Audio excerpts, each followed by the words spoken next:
Hi, I'm David Davis from ActualTech Media, excited to be on another Spotlight event series interview, welcoming Mr. Tim Davis, DevOps advocate at env0. Tim, it's great to have you on. How you doing? I'm doing great, David. Great to talk to you. Thanks for having me. Absolutely, yeah. So I've been learning from you about what you all are doing there at env0, and I know a lot of the folks out there in the audience are going to be interested. So tell us exactly what problems does this solution solve? Yeah, for sure. M0 is a platform that really helps with infrastructure as code automation. Specifically, the problems that we solve are the problems that come around with infrastructure as code when you start to scale it past a single person on a laptop.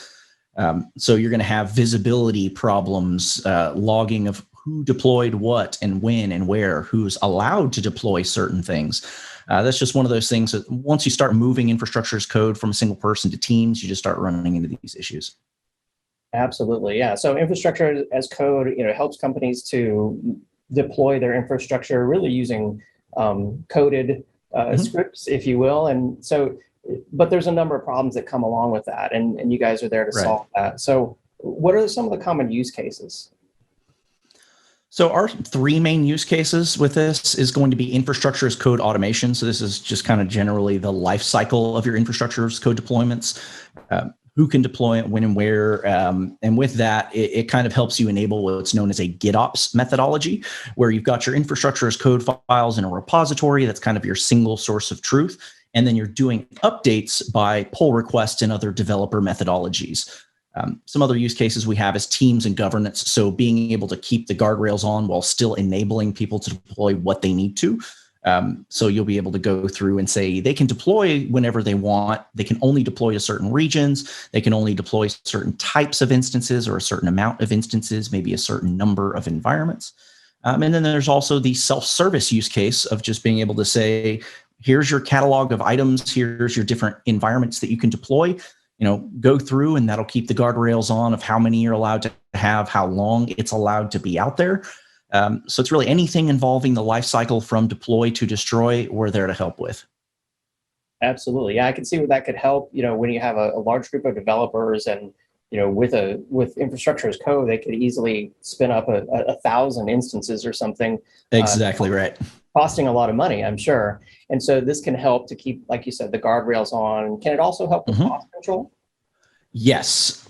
So with our platform, we actually have a unique way of doing it versus some of our competitors, where we're not only giving you the cost estimation of what we think this deployment is going to cost you, we also have a unique mechanism using a piece of property that we have since open sourced called TerraTag. While you're running the deployment, we're going to recursively check all of your infrastructure's code files for taggable resources. That's a good thing to note, because not all resources in the cloud are taggable. We'll find the ones that are, we'll tag them. Then as long as we have read-only access to your billing API, we can then go back through and scrape, and on the other side, tell you exactly what it is costing you. There are certain types of things in the cloud where it's really hard to estimate usage-based things like function as a service or Lambda. So you never really know. So we're not only going to make a good, estimated guess on the front end to help you decide, should I approve this deployment? But then once that's done, we're going to help show you what it's costing you over time, so that you can make better, optimizations going forward, or you can make changes if you need to, or anything like that. Very cool. I know that's a big challenge when it comes to deploying resources in the cloud, is just simply controlling the cost. And Exactly right. what's the architecture behind this solution?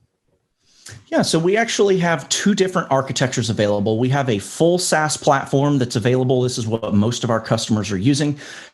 For anybody that is a little security conscious, we do have our SOC 2 Type 2 report available for that. But for the customers that are very security conscious, we also offer a self-hosted agent kind of hybrid deployment, where the front end of our application is hosted as our SaaS platform.